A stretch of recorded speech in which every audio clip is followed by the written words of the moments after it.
बच्चों को पैकेज लगवा दें, मैं यही कहूँगा।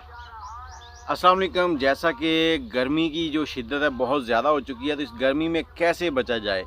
अब यहाँ पर 2-3 चीज़ें जो आपसे शेयर करूँगा। सबसे पहली चीज़ जो आपसे कहूँगा कि बजाय इसके कि आपके बच्चे गली मोहल्लों में जाके क्रिकेट खेलें, दोपहर के टाइम पे इधर-उधर भागें, उससे बेहतर है कि आप घर में मोबाइल पर पैकेज लगाएँ और बच्चों को मोबाइल दें, ताकि वो गर्मी के टाइम पे आराम से पंखे के नीचे बैठकर मोबाइल चलाएँ, बाहर जाने की हिम्मत ना करें।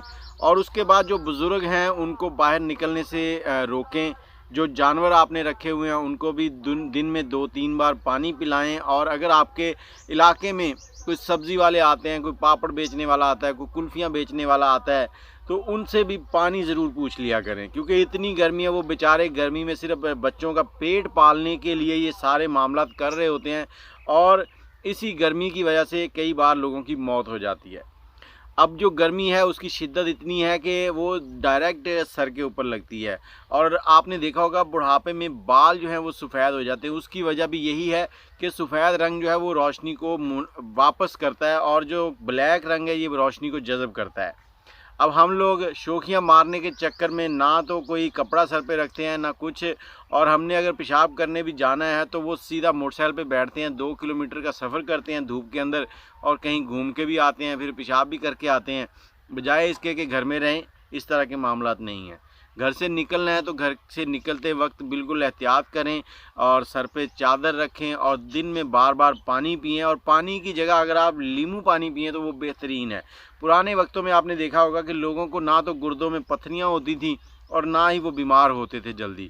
उसकी बड़ी वजह यही थी कि वो अक्सर नींबू पानी का इस्तेमाल करते थे, जिसको शिकंजवीन कहा जाता है। वो उनका एक फेवरेट मशरूब होता था, जो गर्मियों के 6 महीने जो है वो चलता था। सुबह 10 बजे लस्सी चलती थी मीठी, और दोपहर को 3 या 4 बजे के करीब नींबू पानी चलता था। और अब जो है वो मामलात उल्टे हो गए हैं।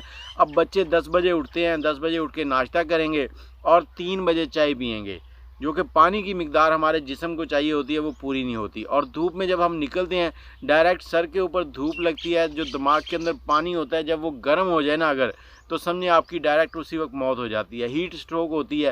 हीट स्ट्रोक से बचें, खुद भी बाहर कम निकलें, बच्चों को भी कम निकलने दें। आसपास अगर कोई आपको इस तरह का शख्स मिल रहा है जो मजबूरी में बाहर काम कर रहा है, तो उसके लिए पानी का बंदोबस्त करें।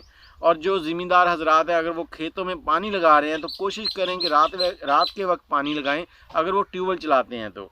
अगर वो दूसरा नहरी पानी है वो तो मजबूरी है, तो वो तो उन्होंने लगाना ही लगाना है, लेकिन दूसरे पानी ट्यूबवेल वाले जो है वो रात के वक्त लगाएं। जानवरों को बार बार पानी पिलाएं, पंखों के नीचे रहें, और दरख्त ज़्यादा से ज़्यादा लगाएं। जितना हो सके आप दरख्त लगाएं। अगर आप बाहर धूप में बैठे हैं, दरख्त का साया है, खेतों के अंदर पंखे नहीं होते, सिर्फ दरख्त होते हैं, दरख्तों के नीचे बैठ जाएं तो आपको अच्छी खासी ठंडक महसूस होती है, क्योंकि दरख्त जो हैं ये टेम्परेचर को अपने अंदर जज़ब कर लेते हैं और ठंडक जो है वो खारिज करते हैं। बाकी वीडियो को शेयर कर दीजिएगा ताकि किसी का भला हो सके। दुआओं में याद रखिएगा। अल्लाह हाफिज़।